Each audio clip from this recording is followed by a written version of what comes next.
What's up, everybody? It's your boy Adam, and I'm sitting at my computer right now and doing a bunch of random stuff, getting ready to dig deep into my work. Waiting for some stuff to upload and dealing with T-Mobile's nonsense. I'll do a whole episode about. I'm going to do a whole keyword optimized episode, a review. I think I'm going to start doing product reviews as part of the channel because I have a lot of. I have to, number one, with that, I have to redo Amazon's, my affiliate account with Amazon got canceled because I didn't get the I didn't get 3 required sales in a period of 180 days in order to keep that account active. I made one referral link that resulted in a sale. I earned 50 cents. Supposedly you have to have a minimum of $25 in your account to get paid out, and they'll pay you in the form of an Amazon gift card, which is fine with me. I buy enough stuff to just, whatever. You're going to put the money in my bank account and then it's going to go back to Amazon. May as well just stay there. But I got to redo, I got to tighten up my video formats a little bit. I got to get into this role of. So I'm going to start doing product reviews, and I'll come up with a thumbnail design for it, and because it's something I can do without a lot of crazy editing and all that kind of stuff. So the first one I'm going to do is T-Mobile. T-Mobile's home 5G internet service. If I could give it 1 star, if I could give it 0, if I had to fill out a thing to give it a rating. Like when I run a speed test, it says, what do you think about T-Mobile? 1 to 5 stars. I can't give it 0 stars and have it register in terms of the average rating that they get on speedtest.net. So I have to give it 1 star. But if I could give it 0 stars, I would. So I'm gonna go through the whole thing. I'll take some notes. I'll talk about when I ordered it, when I started having problems, what their tech support's like, all the way through. I'll give you the whole rundown about how bad it sucks and why it sucks so bad. And the reason I'm doing it is because it'll be keyword optimized so that when people are looking on YouTube for reviews of their home internet service, they're going to find my video. And they're going to find other people. Other people like it. And it really just depends. It depends on the number one problem that they have. There are 10 different problems that I could list them all, but the number one problem that they have is they oversold their service, and so there's too much congestion in the area for their towers to handle. And so what happens is certain parts of the day, your speed goes from 300 megabits per second down to less than 1 megabit per second. It gets to the point where if you try to load a web page that has images on it, you're waiting for the images to load like it's like those of you in Generation X know what it was like back when we had modems and you had to dial in on a phone line.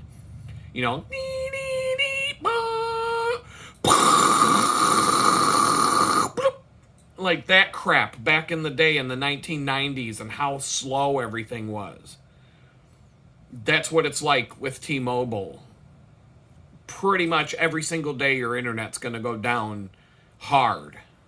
And then you bitch about it and they tell you, did you unplug it and plug it back in? Did you put the router in the window? Did you try putting it in different places? Like the whole thing. They just go through this whole bullshit script trying to tell you that it's your fault. But you can look all over the internet. I'm not the only one having the exact same problems. Their problems stemmed from selling too many mobile devices for the number of towers that they have. The towers can't handle the traffic. And so everybody's signal breaks down. And I've had this phone with T-Mobile since April of last year. And I've experienced this numerous times with the phone itself. You'll be sitting someplace where you normally get a really fast connection. All of a sudden, your connection's dead. And then it goes back to being fast. Then it goes to being dead. Then it goes to being fast. And it happens. Their network, they oversold their network. They've got way too many phones and way too many things on their network, and their infrastructure can't handle the traffic. And so once too many people are hitting it all at once, the whole thing breaks down, and it breaks for everybody. So I'm going to do some product reviews, and I'm going to blast those motherfuckers hard. And I'm going to talk about why it's so horrible, but I'm going to optimize these things so when people are looking for different products and stuff, I'm going to go do good reviews and bad reviews. I even know what the second review could be. Maybe I can put an affiliate link to them. I use a web hosting company that, like, honestly, it's the top-notch service I've ever had from a company.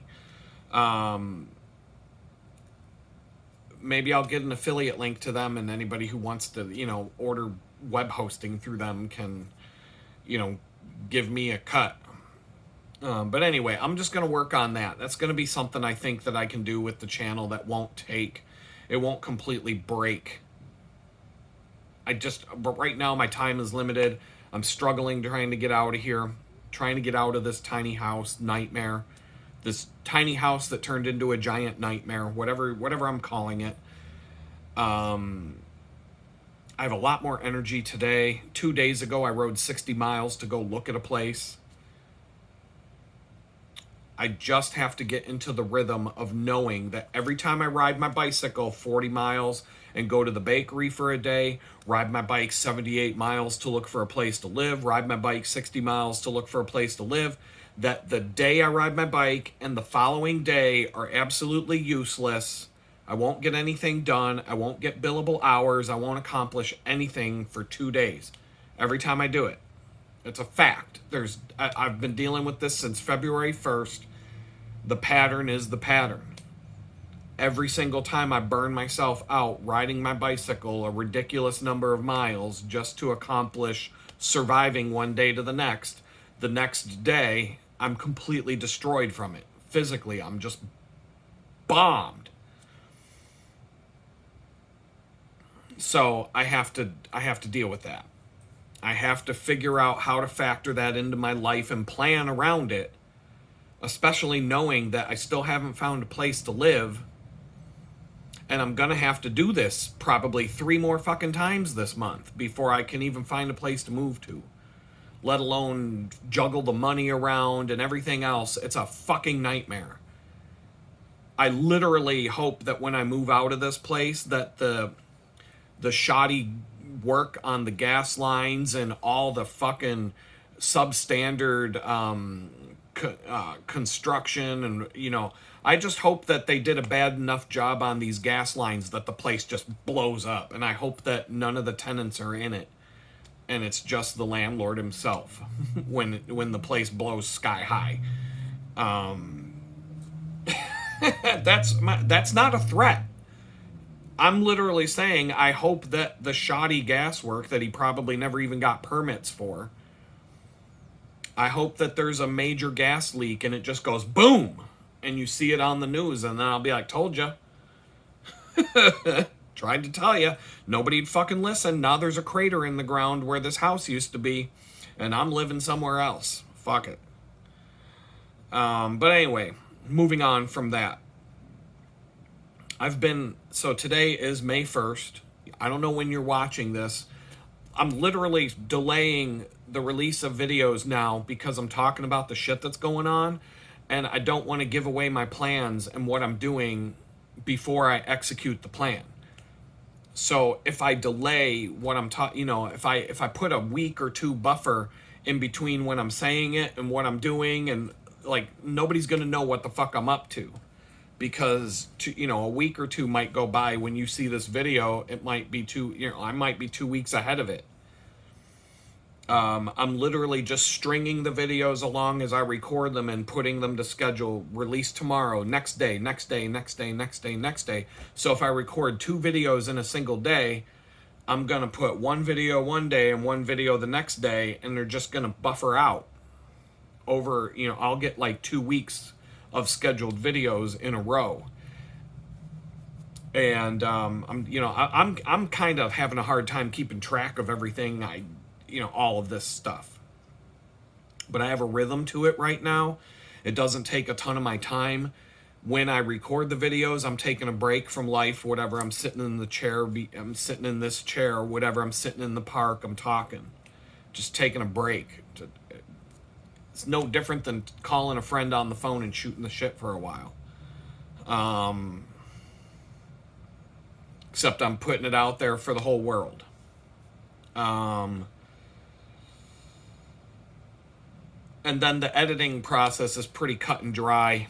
It's a drag and drop and hit save, drag and drop, hit save, drag and take a whole stack of videos, push them up to YouTube, and then I'm using AI to come up with titles, descriptions, keywords, boom, hit save, send. I have a process around it. Doesn't take a lot of time. I'm keeping up with the channel because the channel has done things for me that are good. But right now, with this fucking ridiculous shit show and this scumbag landlord, I can't. It's hard to keep up with everything. It's really hard to keep up with everything. If it wasn't for this fucking dirtbag and the way he's been treating me and acting, I wouldn't have to be riding my bicycle 78 miles in a day to go look at a new place to live, 60 miles in a day to go look at a new place to live. I would have had until the end of July to find a new place to live. And I could have been a little more structured about it. Now I'm in a mad scramble, just desperately trying to find something. But I made the decision on May 29th when I rode 60 miles to go look at the place. I made the decision on my way home that if for some reason it was worth it, I would have tried to throw down the money right then and there and say, I'll move May 1st or the 31st or whatever. And I would have been scrambling to pack and get out of here and find a rental vehicle. And I don't even know. Like, trying to move in one single day, that's not feasible. It really isn't. How many of you could just pack your shit and move out of your house and move into a new house with 1 day's notice? Come on. But this guy has put me in such a bad position.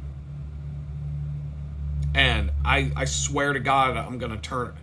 I don't know. I don't know what I'm going to do, to be honest. I'm out of my mind a little bit. Like, I'm ready to throw down. I am ready to throw down with this motherfucker, legally speaking. I'm ready to go to court and just throw every fucking legal thing at him I can possibly think of. A shitstorm. But that's a lot of stress and time out of my life to continue. I really feel like it might be the better option to just get out of here and forget about this shit and move on. That's probably the best option. I don't know. Whatever God wants me to do, he's got to let me know clearly. But as it is right now, it boiled down to I need to stay here for another month and try to figure it out, scramble to get some more money in the bank. I'm dropping a bunch of money to stay here another month. I got to drop money on the bicycles. I got to figure it all out because I need to update. I need to do some bicycle maintenance, and it's going to cost. I need to set aside $150 just for the bicycle maintenance and potentially $150 for a pair of shoes. $300 might have to be spent this month on bicycling. I'll have 2 pair of shoes when it's all said and done, which would be nice. In case one goes bad, I got the other. 1 is none, 2 is 1. But right now I can limp on the shoes that I have, but they are like, there's a hole that developed in my shoe that just keeps getting worse and worse. And if it gets to the point where my shoe's going to fall the fuck off when I'm riding, it's not going to work.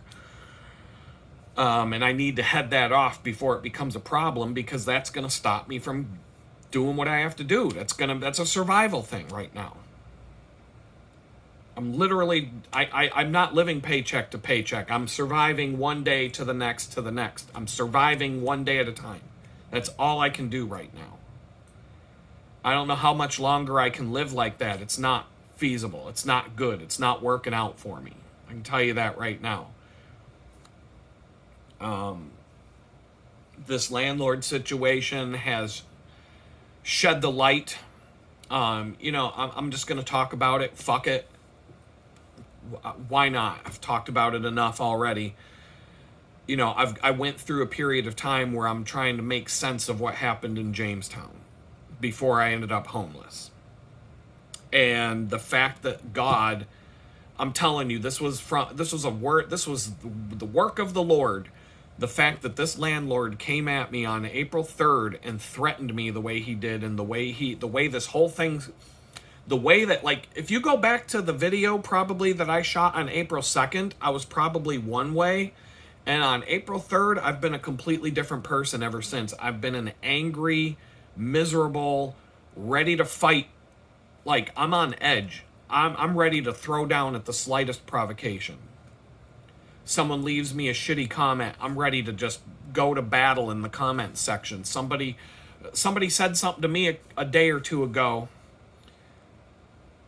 and it pissed me off, and I was like, I don't got time to deal with your fucking shit right now, and I just threw down on this person who is nothing but nice to me all the time. It just, this person said something to me that triggered my response, and after I was like, oh, come on, Adam, you should have just let that one sit for a minute before you let it out. Well, we had a talk. We're good now. We're good now.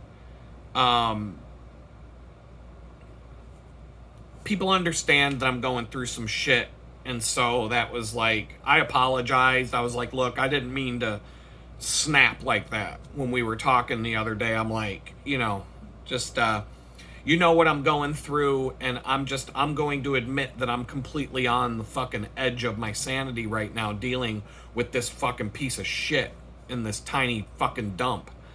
So I'm like, yeah, I wish it wasn't like this.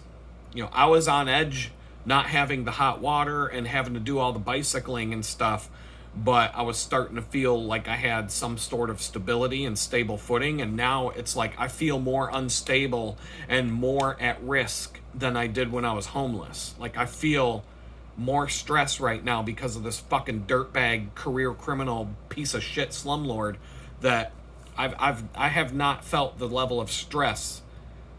And the other tenants here, there's other people that, one guy packed his shit and got the fuck out after he started his bullshit. There's 2 other people that live here that are being squeezed by this fucking guy, and I can tell you, they're just as pissed off and just as out of their mind as I am about this fucking asshole, except I'm the one dealing without having hot water.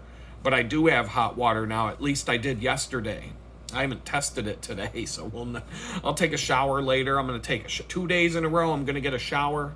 I'm going to, well, today is, tomorrow, Friday, I'm going to shave. I'm going to look all spiffy and clean. I'm going to go into my bakery job. They're going to be like, Adam, you must have got your shower fixed. They're going to know.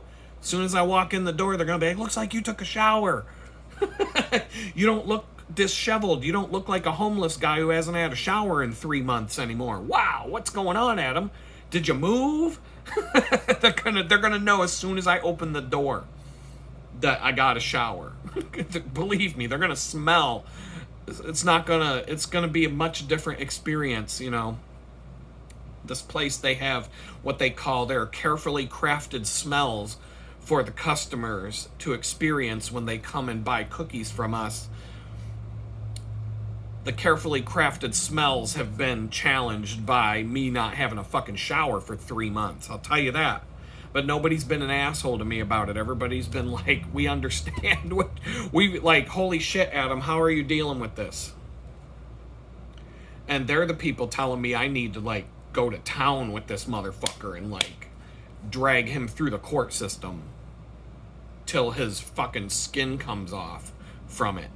You know, like literally, the figuratively, to drag this guy through the court, like a criminal would have been dragged behind a horse back in the Wild West from a rope and just dragged down the road while the horse gallops away.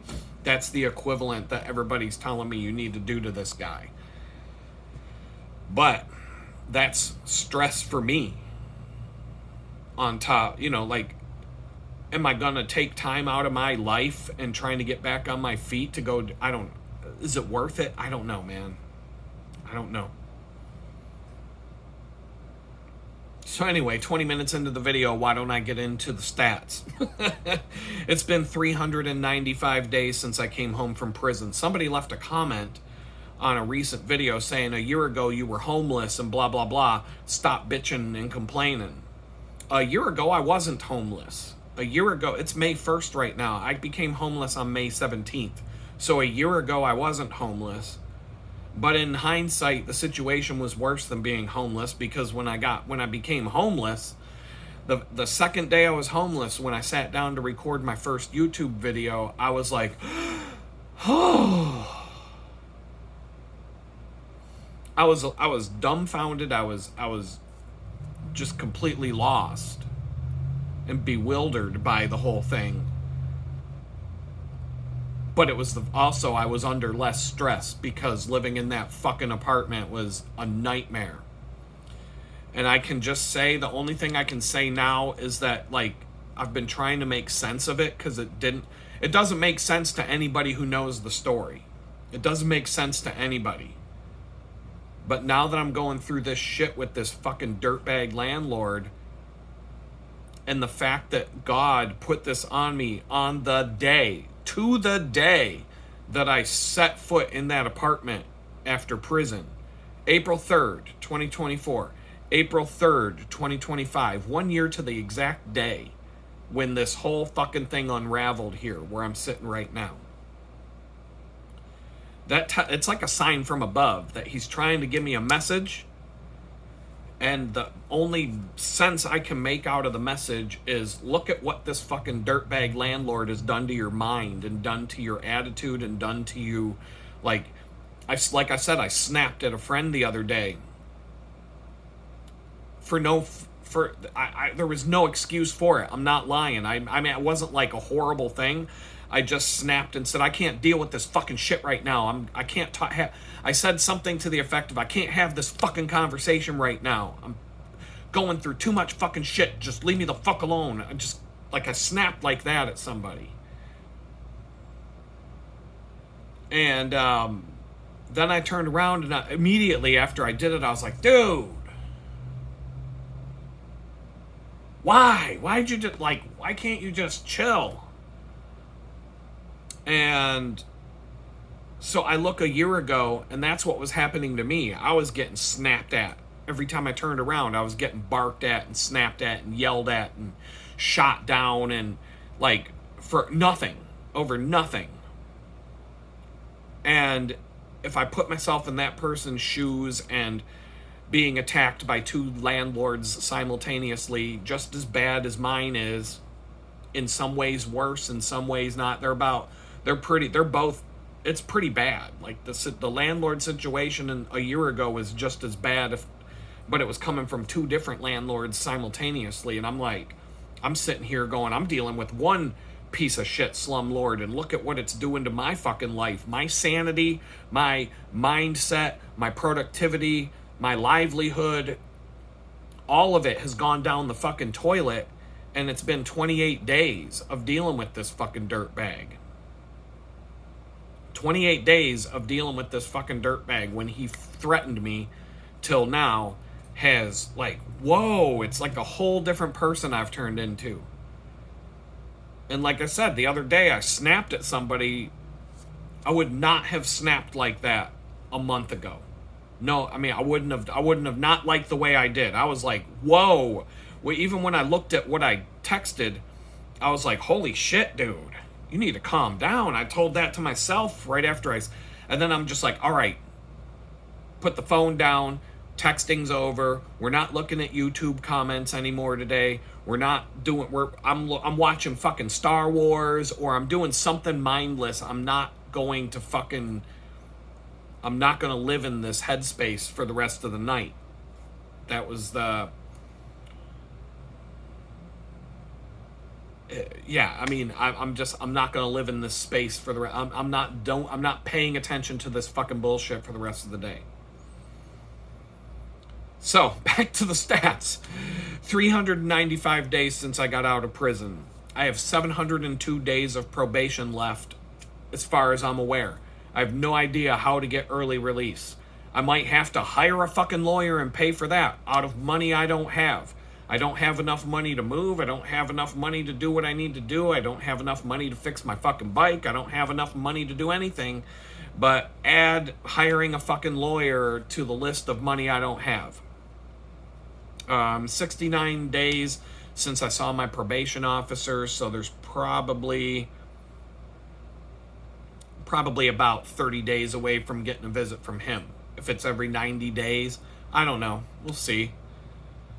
Maybe he'll drop me down to administrative level where you're on paper, but if you don't mess up and you do what you're supposed to do, you'll never see them. I don't know. I've been in Texas for 233 days so far, and so far I hate this fucking place. I hate Houston. I think it's a fucking shithole. The weather's nice.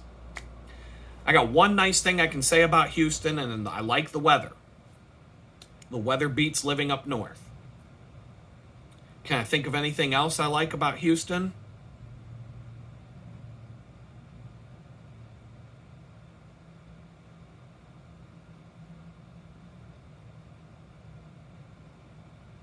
Maybe you can get some good tacos somewhere. I don't fucking know. That's about all I haven't even had them. But I guess you can get some decent tacos. The weather's good. You can get some decent tacos somewhere. Everything else about Houston's a fucking shithole. I hate this place. I'm hating it more every fucking day I'm here, but I try to understand that I'm broke. My life is a fucking shambles. I got other issues going on. I'm dealing with this tiny house slumlord, but, it does give me an impression that these fucking piece of shit slumlords can put a cardboard box in their backyard, run an extension cord out the window to it, and, drop a flashlight on the floor or something like that and say, I got an apartment for rent, and put it up for $800 a month on Facebook Marketplace. And that's totally fine. They'll get away with it. We all know the reason why they're going to get away with that. Illegal immigrants aren't going to complain about shoddy conditions, especially with Donald Trump in the White House. They're laying low.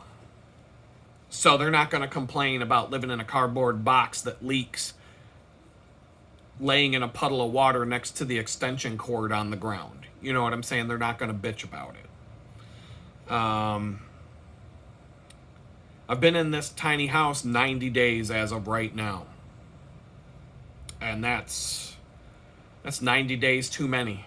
At least I can take a shower now. As far as I'm aware, maybe the next video I'll be like, this motherfucker, blah, blah, blah. This water, fuck this motherfucker. But he did put a 29-gallon water tank outside. It's outside, so who knows? A good gust of wind comes and fucking blows that thing up. Who fucking knows, man? A good gust of wind will knock it over, or a rainstorm will hit, and that'll totally ruin the thing. Who knows that? I don't think these things are meant to just sit outside. Like, anything that this motherfucker can do to do things wrong, he will. He will do everything, any fucking thing, he will do it wrong. Guaranteed. It's amazing. It's absolutely mind-blowing. Bicycling miles. I did not update the stats for job search. I've applied to a few jobs in the last couple of weeks. I have, gotten blown off and ghosted and all that shit. There you go. There's the update on the job search. Nothing's coming of that.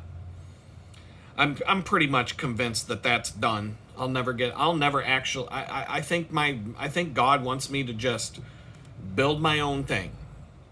I should put all my eggs in that basket and just, keep looking for a job to make the fucking probation office, to like, oh, he's trying, but there are no fucking jobs for me here. There's no jobs. I'm not going to get a fucking job. I don't even know how I got this job at the bakery, to be honest. From what somebody told me, they were desperate for people and I showed up at the right time. Makes sense. I was hired like that. Oh, you want to work here? Yeah, we'll get you the paperwork. Can you start tomorrow? Okay, great. Done. It was like that. That was the job interview. I was like, what the fuck? I was totally not expecting that at all. But it was literally like, oh my God, you want to work here? Okay, I'll get you the paperwork. When can you start? All right, nice to meet you. I'll see you when you start. That was the job interview. Oh my God. So I'm going to give you the mileage update. Fuck it. Miles on the bicycle. My goal for the year of 2025 back in December, when I was only riding 5 miles each way to the job. My goal, I decided, conservatively, I think I'll do 2,000 miles. That sounds like a reasonable goal. I'm going 5 miles a day. Every time I go to the bakery, I'm doing about 10 miles. Between walking and cycling. Last year, I walked 592 miles last year, and I bicycled a little bit. It ended up being over 500. I ended up over 1,000 miles. I think it was like, I don't know. I don't remember what it was, but it was over 1,000 miles for the year, but not too deep into the 1,000 territory. And that was from May 1st to just December 31st, and 592 miles of it was walking when I was homeless in Jamestown. The rest of it was bicycling after I came to Houston. So I walked more than I rode a bike. So I thought, 2,000 miles, that's a pretty reasonable goal. Well, now it's May 1st, and I have gone 1,400, it's May 1st today, and I've gone 1,743.5 miles so far this year. 1,695.4 on the bicycle, and 48 miles walking. So you can tell I'm not walking much anymore. If it's more than a mile, I'm riding a bike. If it's a mile, I'll walk. If it's more than a mile, I'm on the bike. Fuck it. Why? Why walk? 2 miles, that's 40 minutes each way. On the bicycle, that's 5 minutes each way, and that's like 3 minutes to lock my bicycle. Why the fuck would I walk at that point? Excuse me. So it's May 1st, and I have 256.5 miles left for the year to get my 2,000. January, I only did 141. Part of it was because I was only 5 miles away from the bakery until February 1st. February, 484 miles. March, 589 miles. April, 530 miles on the bicycle. Or that's total miles. That's bicycling and walking, but 48 miles of the 1,700 is on foot. The average from January through April, 435.9 miles per month. So for the remainder of the year, 8 months, starting today, I have to ride an average of 31.2 miles per month for the rest of the year to reach my goal, which means I have to ride to the bakery and back one time every month for the rest of the year in order to meet my goal. So at the pace that I'm at, 435.9 miles per month, I'm on pace to hit 5,231 miles by the end of the year. This is why I have to put money into the bicycle like it's a car. Like, I have to replace the drivetrain on my Red Rocket because the mileage, that drivetrain, the chain, some of the chain wheels, one of the chain wheels on that bike I've had since I was 14 years old. Okay. Now, I'm not even 100% sure that I have to change the chain rings. The other chain ring I've had since I was 16 years old. The crank set that those chain rings are attached to, I bought when I was in high school, and I've used it on multiple bicycles. It doesn't mean I've rode that much every year, but some of the parts on this bike are going back to the mid-1990s when I bought them. So the chain itself I've had, I don't even know how long, but that chain has thousands of miles on it. And they make a special tool to check if the chain is stretched. And when a chain stretches out, it starts to wear the cogs to conform to the shape of the chain. And I'm not seeing that kind of wear yet. But the chain, when you wrap it around the big chain ring, that's a That's the ghetto way to test, the ghetto way without the tool to test to see if your chain is stretched out too far from, putting miles on your bike, is to wrap it around the big chain ring and look at how the teeth line up with the links of the chain. And as it goes around the big ring, it's going to get to where it's misaligned. And so when you look at my red rocket right now, when you watch the chain go around the chain ring, at the bottom of the chain ring, the links don't line up with the sprocket hole, with the teeth anymore. And it's all misaligned. It's not so bad that I can't ride it, but if I keep riding it like that, it's just going to this is a kind of problem that will multiply and become much worse if I don't do it now. And when you replace a chain that's stretched out like that, you take the chance of your cassette or your cogs or your sprockets in the back wheel. There's a chance that as you're riding, it's going to go boom, skip, skip, skip. As you're riding, it's going to slip, slip, slip, slip, slip. And you're going to feel, and you're not going to be able to put power into the pedal stroke. And it might only happen on certain gears, like certain gears that you use a lot might slip, while other gears on the sprockets won't slip at all. The teeth don't look exceptionally worn. Like, I'm looking at it and I'm trying to judge, but the stuff is so old, and parts that old for bikes that old have come way down in price, and so it's going to be less than $100 to replace the cassette, the chain rings, and the chain. All shiny, brand new. Everything will work. I just replaced the derailleur pulleys a while back, just a month or two ago, and they haven't had time to wear out yet. They still look brand new. So if I replaced everything in the drivetrain, I'm going to get thousands of miles out of that. I could get another 5,000 miles out of that before I have to replace the chain. And as long as I get the tool to check the chain stretch, and you replace the chain as the chain gets too stretched out past a certain point, then you don't have to replace the chain rings and you don't have to replace the gears, because the chain won't be wearing that shit out but once the chain stretches, everything starts to get chewed up and worn out. So I don't know, I'm kind of on that. I could get away with just replacing the chain and everything might work perfect, and it might work perfect for another 5,000 miles. That's possible. But it's not, I don't know. And I've put thousands of miles on this chain and all the parts involved. It's kind of like, it's one of those things you don't want to do it and then be halfway to the bakery and all of a sudden my chain's going ching, ching, ching, and I can't ride and I can't pedal without my chain slipping. I don't know if that's something I want to deal with, or just bite the bullet, spend $100, do it all at once, make sure it's right.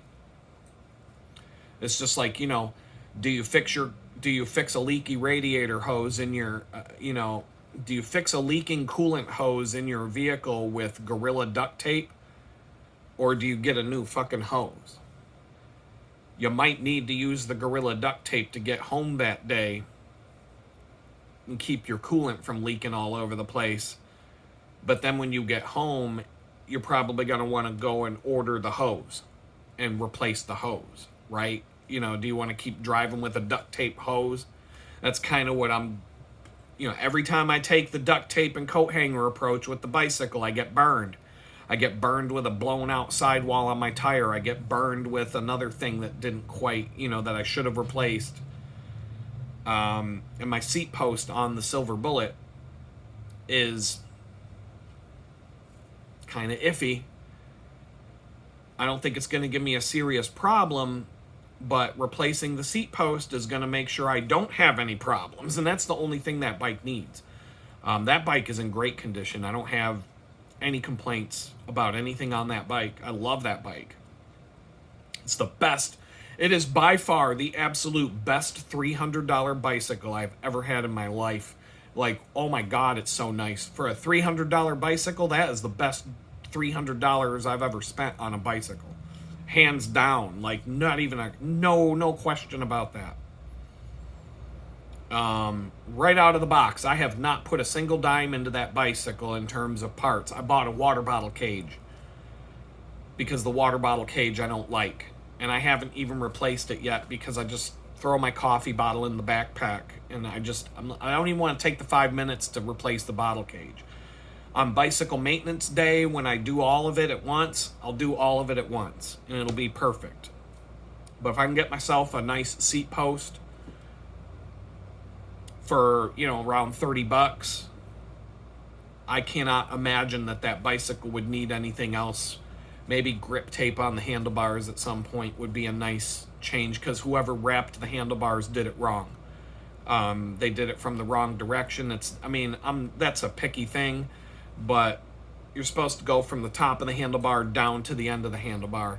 This guy went from the bottom of the handlebar up to the top, and it makes a difference. But I can live with that for a while before I gotta. That's minor, and that's a pain in the ass thing that takes it like an hour to do. So I don't want to, it's something I don't feel like doing right now. But the bike's in perfect condition otherwise. I've had to tighten up a few nuts and bolts here and there. I've had little things go wrong here and there, but it's not a big deal. But I'm on pace. I'm on pace right now. I'm going to hit 2,000 miles sometime here in May. Within the next couple of weeks, probably, 256.5 miles. That's like 2 weeks worth of riding. Middle of May, May 15th, I'm probably going to be at the 2,000 mile goal. Unless some crazy shit happens, I'm going to meet my goal before the year's half over. Anything can happen. Like I said, what was oh my goodness, I got to look up this statistic. I posted it to somebody got a little snotty with me on the channel. I'm going to find that as we sit here and talk. I'm going to look up this comment that somebody left me.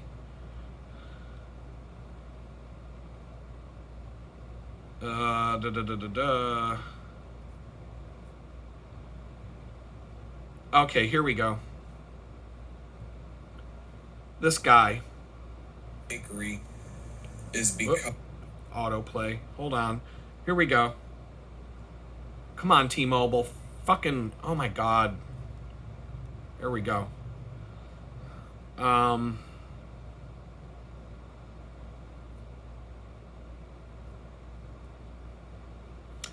Okay. This guy goes, I don't ride my bike a whole lot, but it seems like it's almost a daily occurrence that you get yelled at by motorists. I don't mind bicyclists, but are you going out of your way to act like an entitled bike douche and taking up the whole lane just because you can? Or are half of the inhabitants of Houston, Texas completely unreasonable? Asking seriously, no offense. Yeah, I don't mind bicyclists, but you're a bike douche. Okay, so I saw a stat, candidly, and I don't even know if it's accurate. I was thrown a stat in my readings or whatever, my whatever scrolling, the algorithm hears me speak, and then it goes, oh, you might be interested in this. I heard that more than 80 cyclists per year are killed on the roads of Houston. But I'm the asshole. I know I'm the asshole. I always am. Anytime anytime, like for example, I'm gonna go off topic for just a second. Anytime I talk about the kids that got raped on Jeffrey Epstein's island, Adam, you're an asshole. Why are you talking about that? You're such a fucking asshole.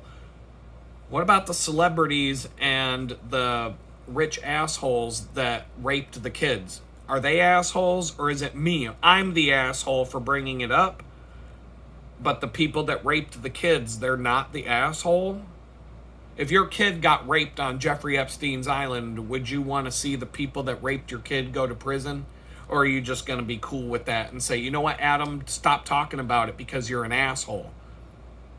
Would you want the asshole that raped your fucking kid to go to prison? Or you just want to, tell the guy that's talking about it to shut the fuck up?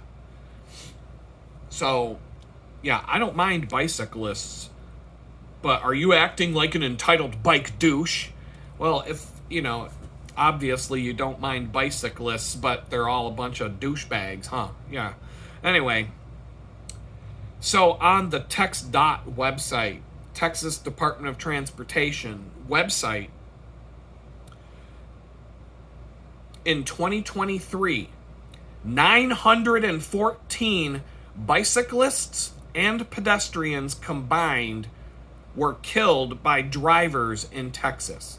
914 people were killed either on a bicycle or walking. Killed, run over by a fucking driver. 914 in 1 year. Let's do the math here. 914 per year divided by 12. That is 76 people per month. 76 people per month in Houston get run over and killed by these cocksucker douchebag Houston drivers. Can I call them a bunch of cocksucker douchebag drivers if they're running over 76 people per month? Let's go divide that by 30. That's 2.5 people per day. 2.5 people per day. So I'm entering the lottery every time I get on my bicycle and ride to and from the bakery, or ride my bike down the street, or have to go to the grocery store and back, or I walk to Target and back, just walking or riding my bicycle. I'm playing a fucking lottery that 2.5 people per day. That means every 2 days, 5 people win the lottery of getting killed and run over by a fucking driver here in Houston. And that's according to the Texas Department of Transportation website. Well, that's for the whole state of Texas. My bad. That's okay, 914 people for the whole state. That's not so bad, right? I would like to know how many of those are in Houston. But I'm playing the fucking lottery. It's like I have way more chance of getting killed by a driver in Houston than winning the Powerball, let's just say. Are 914 people a year winning Powerball or whatever the fucking lottery is down here? No. But 914 people are getting run over and getting killed by drivers either on foot or by bicycle. I'm going to have to dig deeper to find the Houston-specific statistics. But when I see that, I'm like, it doesn't... 80 bicyclists in a year 80 cyclists per year killed on the road in Houston. I got that from AI. So I don't have a source for the statistic. But if 914 bicyclists and pedestrians are getting killed on the roads of Texas in a year, then I would assume 80 of them could be bicyclists in Houston. That kind of lines up with the stats. So, yeah, I'm the asshole. I'm the fucking asshole when, I'm getting honked at, things thrown at me, people... I'll be on the fucking shoulder of the fucking road and people will pull up next to me, roll down the fucking passenger window and start screaming and yelling at me because I'm on the road. Let alone... That's if the road even has a fucking shoulder in the first place. And no, I will get in the middle of the fucking lane. If this fucking douchebag who left the fucking comment decides to follow me and start blasting on the fucking horn when I'm in the right-hand side of the lane, let's just say there's no shoulder on the road, but I'm over to the right, you might have to wait until oncoming traffic on a 2-lane road opens up an opportunity to safely pass. But if you start jamming on the fucking horn and acting like a deranged lunatic, I'm getting right in the middle of that fucking lane and I'm going slow. And I'm doing it to be a fucking dick. And you can go choke on a fucking cock because I don't give a fuck about you or how big of a hurry you're in. If you start acting like a belligerent asshole, I'm going to be a belligerent asshole. And I don't give a fuck. I don't give a fuck. My life fucking sucks right now. Go ahead and run me the fuck over. Go right ahead, you lifted Dodge Ram driving piece of shit, blowing your big black cloud of black smoke every time you hit the gas pedal. Go right the fuck ahead and run me over. I don't care anymore. I don't give a fuck. I don't. That's why I'm good at bicycling. I don't give a fuck when I'm on that bicycle at all. I'm not afraid of it. I'm not... The 18-wheelers passing by my shoulder 2 days ago, going 85 miles an hour, coming 3 inches from my fucking shoulder. It's just you know what it is? You know what? I actually kind of like it because every time an 18-wheeler would pass me going 85 miles an hour coming 6 inches from my shoulder, I would get a burst of wind and I'd be like, whoa, it was like someone pushing me from behind, and I would get an extra 10 miles an hour to my speed. And if it's just one after the next, after the next, after the next, I'm flying across that fucking bridge. Because these 18-wheelers, the wind that they generate is pushing me across the bridge. I don't like the noise. And, I'm not a big fan of it. And if they start going, with the fucking horn, I'm going to get really pissed. But at least that road had a shoulder. So, and it had a shoulder that was wide enough for, me to move over to the middle of the shoulder. But people get mad and they decide to be a cocksucker, drive into the shoulder so that they can clip me 6 inches from my shoulder to teach me a lesson that douchebag piece of shit bicyclist doesn't deserve to be on the road with us. That's my road. That's not his road. So fuck you. I don't give a fuck about any of you fucking people driving around here. Go ahead and run me the fuck over. I hope you enjoy going to prison. It sucks. I know, because I've been there. So, good fucking luck. Maybe I'll have a helmet cam. Maybe I'll find a helmet camera that's small, that holds a lot of battery life, that has image stabilization that I can just mount to my helmet and you wouldn't even know it's there. And I'll just have it like a dash cam. It records everything, and if something crazy happens, when they scrape my body off the fucking road with the spatula, here's a helmet camera that has the whole thing recorded. There's the license plate. There's the guy. It was a hit and run. We're going to track him down. You're getting 15 years in prison. Good luck, dickwad. Hope you don't mind getting fucked in the ass for ramen noodles. But yeah, so that answers that question. Are you an entitled bike douche? Or, no offense. I'm just asking. There's your response. So, let's see. If that, I don't give a fuck about it. Let's see, what else is there? Oh, let's, since I'm talking about, not giving a fuck about anything, let's end this video with a little bit of Jesus time, right? Why not, right? God knows I am beyond repair when it comes to my potty mouth right now. I'm like, may as well be floating the high seas on a pirate ship going to raid the British Navy as they, go up and down the east coast of the colonies. May as well. I mean, I fit right in. But I did read a couple of these Jesus Calling devotionals over the last week or two, and today was a good one. But I'm going back to April 26th. I bookmarked this because it fit me that day. And I'm pulling it out now because I figured, why not? I'm sitting in front of my computer. I can read this stuff now while I talk. I should do more of these videos instead of sitting in the lounge chair. On April 26th, Jesus, through his book, tells me, welcome problems as perspective lifters. My children tend to sleepwalk through their days until they bump into an obstacle that stymies them.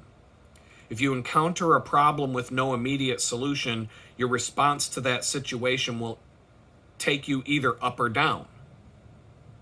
You can lash out at the difficulty, resenting it and feeling sorry for yourself. This will take you down into a pit of self-pity. Alternatively, the problem can be a ladder, enabling you to climb up and see your life from my perspective. Viewed from above, that obstacle that frustrated you is only a light and momentary trouble. Once your perspective has been heightened, you can look away from the problem altogether. Turn toward me and see the light of my presence shining upon you. I mean, wow, that really hit home. That's exactly what I'm doing right now. It's been 28 days since this dirtbag landlord came at me and flipped everything upside down. And as a perspective lifter, I just talked about that. The fact that this landlord's putting me through hell out of nowhere for no reason other than he's a douchebag with a long, long criminal record and a scam artist that goes back years. The perspective, like, it's changed my perspective on how I look at how everything happened in Jamestown. When I came home from prison, I've gone through this long period of time trying to make sense of what happened. And I'm not, I've talked about this more than once. Nothing makes sense. The way everything went down doesn't make sense. The way I was treated. Why would somebody stick around for 20 months waiting for you to get out of prison only to throw you in the dirt the second you get home? But now that I'm going through this fucking shit with this landlord, I can look back at that, know that that person was going through the same level of stuff with two different landlords at the same time, and how that has significantly impacted my mental state. And I've snapped at people for no reason who didn't deserve it, and had moments of, holy shit, I shouldn't have done that. I shouldn't have said that. I shouldn't have whatever, because I'm out of my fucking mind right now. And so, like, the fact that this thing happened on April 3rd and threw me into a 28-day long mental tailspin is a perspective lifter, right according to Jesus' calling here. My children sleepwalk through their days until they bump into an obstacle that stymies them. Your response to the situation will either take you up or down. Took me down.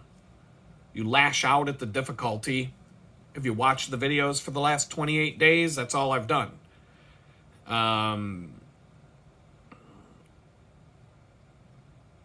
The obstacle that frustrates you is only a light and momentary trouble. 28 days. If I can solve this problem in the next 30 days, how many days does May even have? I don't know how to. Why can't they just have the months be the same number of days? Oh, this one has 31, the other one has 30. Oh, that one's 29, but sometimes 28, or no, 28, but sometimes 29. Like, who the fuck knows? I'm 49 years old. I still don't have any idea how many days each month has. You'll never know. Nobody will ever figure that out. Without looking at a calendar, how would you know? But anyway, 31 days, half May. And so there's some poem about it, but even the poem sucks, and you can't even remember you can't even remember the poem. So no, I don't know. I have no idea. But this is just telling me, like, it's a light and momentary trouble. If this lasts for 2 months, and then I can walk away from it, and I'm in a better place, I live in a better place, I've leveled up, whatever the case is, whatever God's trying to do with me right now.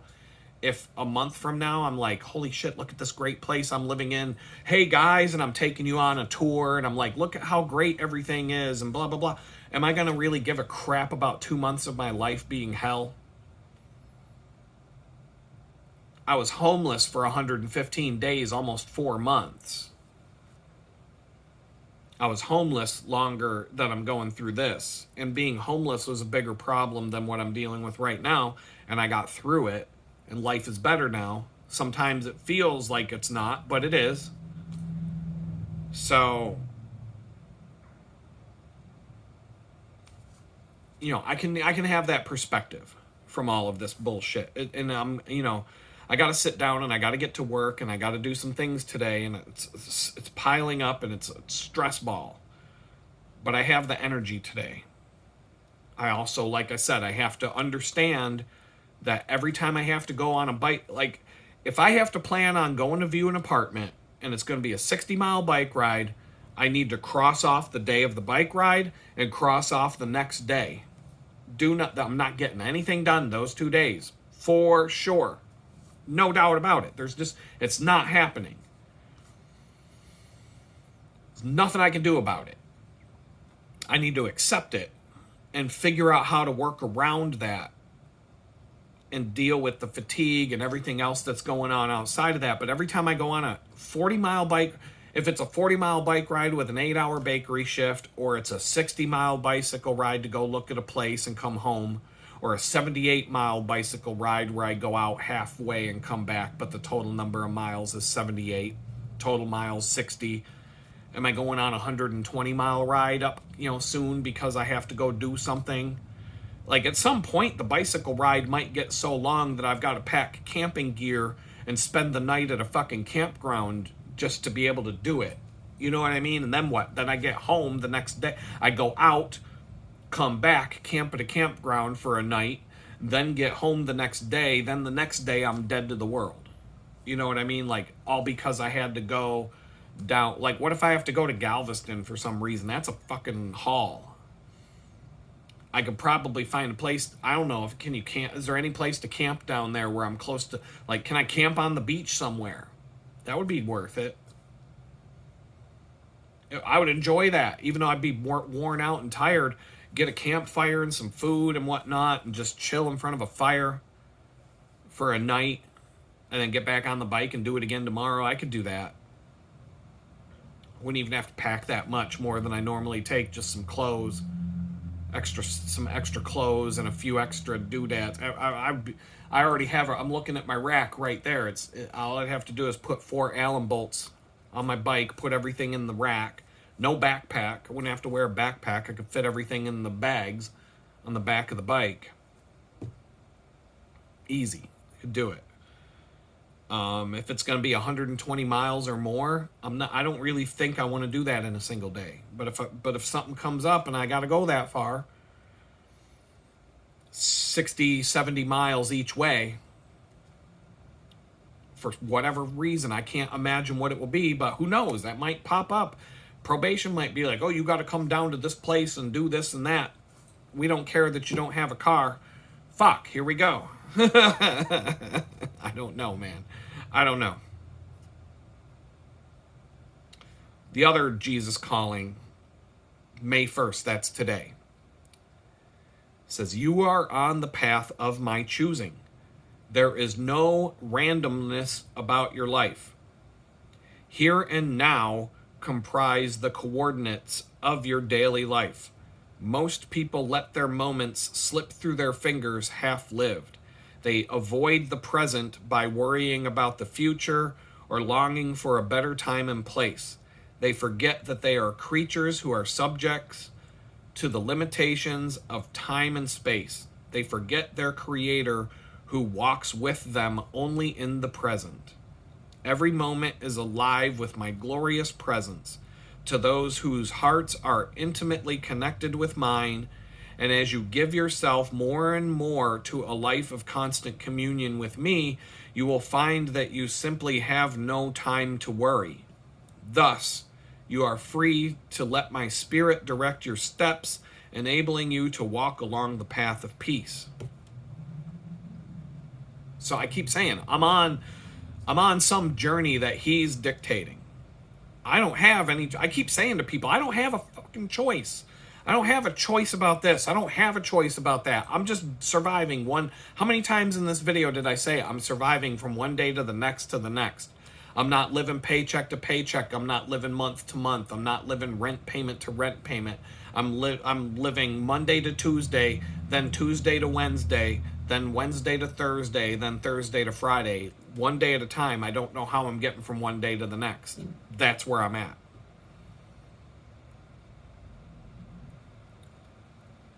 They avoid the present by worrying about the future or longing for a better time and place. I'm doing it. I get all worked up and worried about the future day after day. I'm thinking ahead of a month. At the end of May, how am I,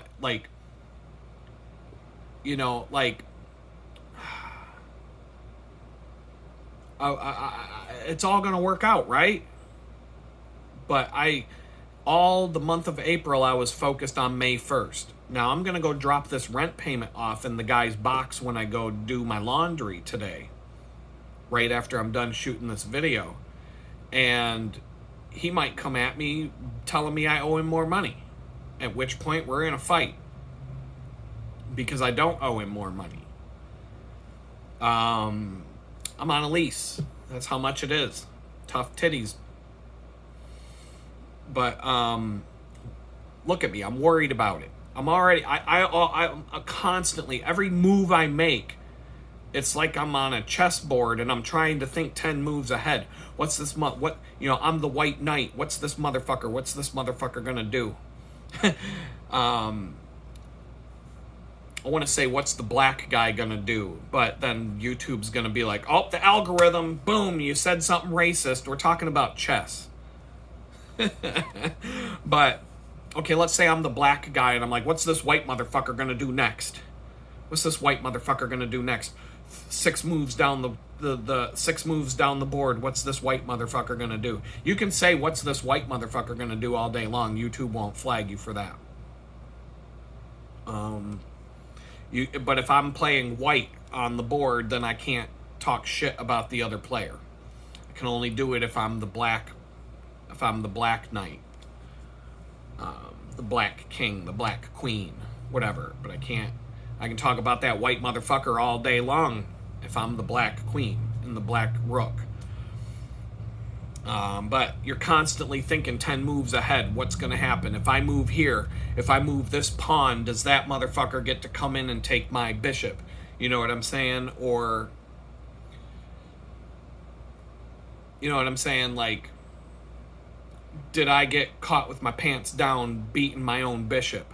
You know what I'm saying? Like, the chessboard makes you think 20 steps ahead and you're constantly worried about 10 moves down the board, and you just need to be focused on what's in front of you.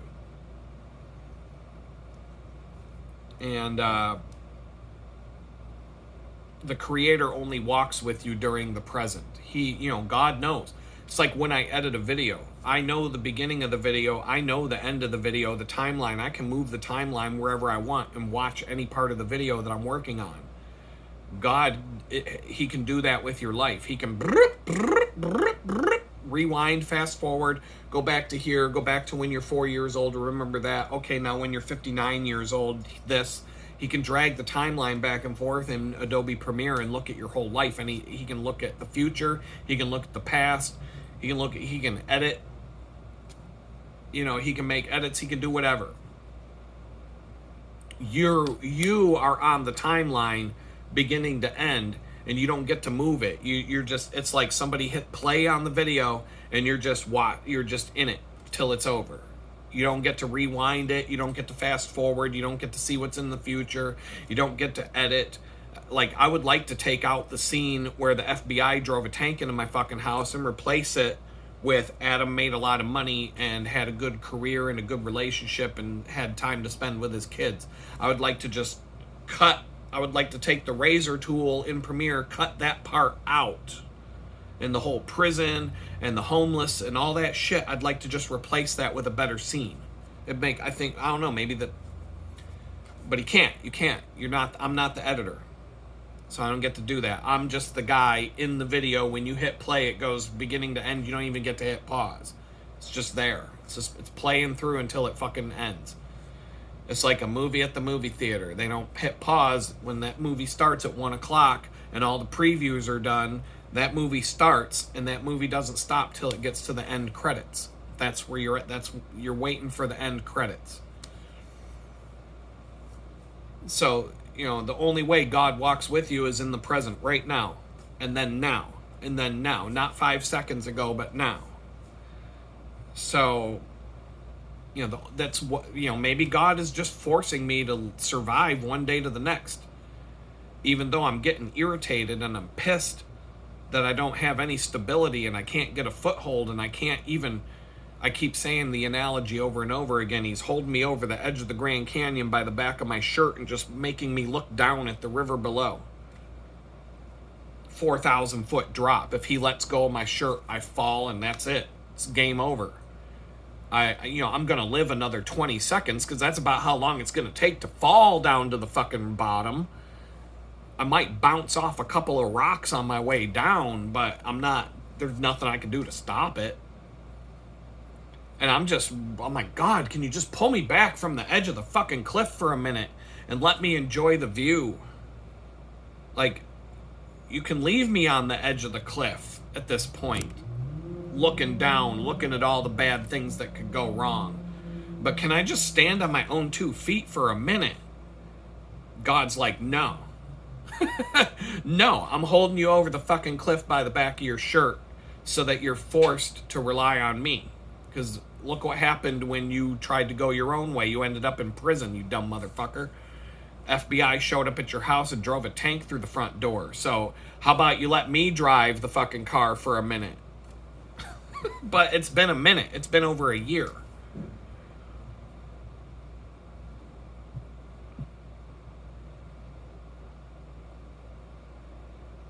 But it says, as you give yourself more and more to a life of constant communion with me, you'll find that you simply don't have time to worry. So if I can just focus on the now, that's what happens when I sit down to do my work. Once, I'm going to go start some laundry. I'm going to drop the rent off in his little box so it's not late. And I'm going to come back and I'm going to sit down and start doing some work. The work focuses me on now, and I block I have this tendency to have a hard time getting started, especially when my mind is just on edge. But when I start something, I can block everything else out and focus on the task at hand for hours at a time. But I have a hard time focusing in to start. It's been a problem when I'm under anxiety, when I'm riddled with anxiety and worry. I can't get started on things. And it's like whatever I have to do to get started on something. Sometimes I got to play little games with myself. Oh, turn on this podcast to watch this video up in the corner of the screen.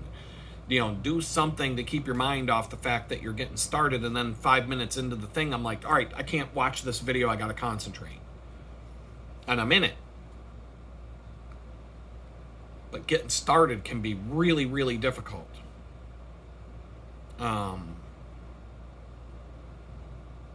There's a Luke chapter 12, 25 through 26.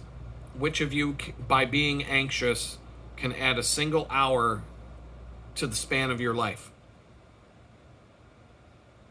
If then you are not able to do as small a thing as that, why are you anxious about the rest?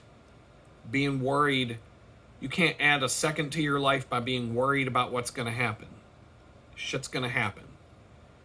If you're worried about the day you're going to get cancer, well, if cancer's down the road, worrying about it's not going to change it. In fact, there's evidence to the contrary that being worried about cancer all the time will bring the cancer. Having the belief, I feel it because I know my grandfather was the kind of person who never got sick, and he never believed he was sick. Even when he was having a heart attack, he just was like, he didn't want to go to the doctor. He was like, I'm fine. He had a heart attack on like Christmas Eve, and he was like, oh, I didn't want to ruin everybody's Christmas. The fuck, dude? But that's how he was. He refused to believe. Oh my God, looks like I had a little bug hanging out there. Oh well. Looked worse than this on the YouTube channel. He just didn't care. Like, he just refused to believe that he was sick. And he lived a long time. And he really wasn't sick very often. You'd never really see him sick. It was rare. But then I know other people who are sick all the time, and they're constantly worried about being sick. And it makes them sick. And, I was talking to somebody the other day, and then I'm gonna tell you this little tidbit, and then I'm gonna get off of the video here. But when 2020 hit in this bullshit, the totalitarian dictatorship, police state, stay home, get off the roads, you peasant scum, wear your masks and all that crap started, I could visualize in my head, this is when the militaries, this is our shit hit the fan scenario. This is like the history books where the Nazis start going door to door and rounding up all the dissidents. Everybody who speaks out against the government's getting round up in the middle of the night, taken off to the concentration camps, and all that shit. And I was preparing for that. 2020, 2021, into 2022. That was my obsession, was prepping. I was already a prepper to begin with, but that kicked shit into overdrive. And every day, every week, I'm like, okay, where's the holes in my preparedness? Oh, I just got a chest freezer and filled it with a year's supply of meat. But okay, what happens if the power goes out? Now I got to get a generator. Got a generator. Now I got to get gas for the generator. And oh, what if there's no more gasoline? What can I do then? Okay, I can get a propane-powered refrigerator, propane-powered freezer that runs off of propane. And I'm like one thing after the next, after the next, after the next. Okay, what could you do with all the meat if the refrigeration died? And so I'm like filling my chest freezer with bottles of ice strategically placed around so that if it did lose power, the ice would keep it cold enough for a while. And then I'm like, okay, what do I do with all this meat? Okay, you can preserve it. You can cook it all and then preserve it so that you can keep it dry and you don't need to keep it at refrigerated temperatures anymore. And then you're just going through this whole thing about what do you do? And that's just the meat in the chest freezer. Okay, it's not the guns and the bullets and all the other stuff that goes with being prepared for the apocalypse or whatever. But I kept picturing this fucking shit with the FBI showing up and just going door to door and kicking people's doors in and rounding them up and taking them to the camps. And then it happened. I brought that shit on by being so focused on it for almost 2.5 years, thinking that it was coming. That on a subconscious level, I brought that into existence by just focusing on it. The same way that people who are focused and constantly worried about being sick end up getting sick. The day I came home from prison, on the car ride home, I was sitting there thinking, I'm going to be homeless. I just knew it. I knew I was going to be homeless. On the way home from the fucking bus stop in Buffalo, New York, on my way to Jamestown, I'm sitting there going, holy fuck, I'm going to be homeless. I don't know what to do. But I'm going to be homeless before I can figure it out. I knew this. And then it happened. And so we're always trained. A lot of us are trained to expect the worst. And then the worst ends up happening, and it doesn't even happen all the time. I'm trained psychologically, trained from life, to always expect the worst, embrace for the worst, embrace for impact, and get ready to fight, and get ready to flee, and get ready to stock up, and get ready to lose your job, and be prepared for your car to break down. Every time you go for a drive, your car could break down, and one thing after the next, after the next. And sometimes that's healthy because it helps you get ready. Like my bicycle. I noticed that my chain is stretched out, and now I'm going through the scenarios of what's going to happen when my chain breaks. Or something happens to the bicycle and I get stranded 30 miles from home because I didn't do maintenance and blah, blah. Okay, fine, that's motivation to get that done. But I'm constantly expecting the worst, and there's an aspect to it, what you think you attract. There's biblical verses that back this up. What you focus on is what you get. How do you break the negative focus so that you go from constantly focusing on the negative shit that's about to happen and the negative shit that's happened and expecting that it's always going to be that way? How do you turn that around and expect good and expect positive things? And I go through periods of time where it's easier said than done. And there's sometimes it's easier done than said. Right now, with the 28 days, especially ever since I moved into this dump, I've been on the negative, expecting everything to be bad. And it's been bad. Has everything that I expected come to pass? No. But enough things have happened one after the next that I just can't break out of that cycle. I'm constantly in fight mode. Fight or flight mostly fight. Trying to flight. You know, I am trying to get the fuck out of here before the end of the lease and just walk away from this nut job. But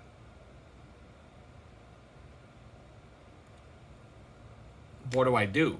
You know, like, if I gotta fight, I gotta fight. If I gotta flee, whatever. Get the hell out of here. But I'm in that fight or flight response mode almost 24 hours a day anymore. And it's been like that for a while.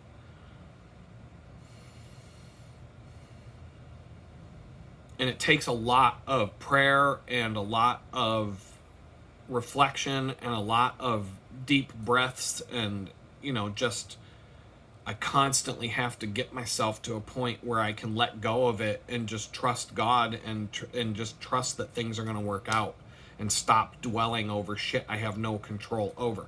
I can't control what this fucking career criminal nut job douchebag is going to do. I have no control over that. None. He's going to do whatever the fuck he's going to do. The only thing I can do is control how I react to it when it happens. So is it going to help me? You know, I got to go do my laundry. Like, it's gotten to the point where I just try to avoid.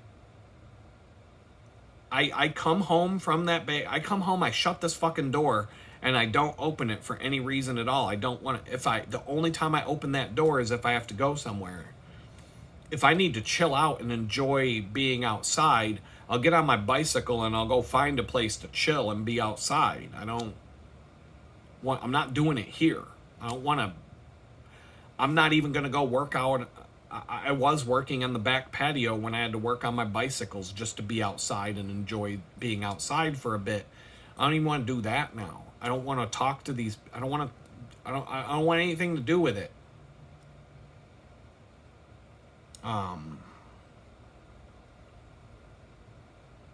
Technically speaking, I'm not supposed to associate with a convicted felon. This motherfucker landlord, I don't want anything to do with the motherfucker now. Knowingly. Well, now I know and I want to get the fuck out. So I think that counts for something if it came up as you know. But I don't know. Like, it's hard to know what he got convicted of and I know what he got charged with. I don't know what he's been convicted of. I just know he's a fucking crook.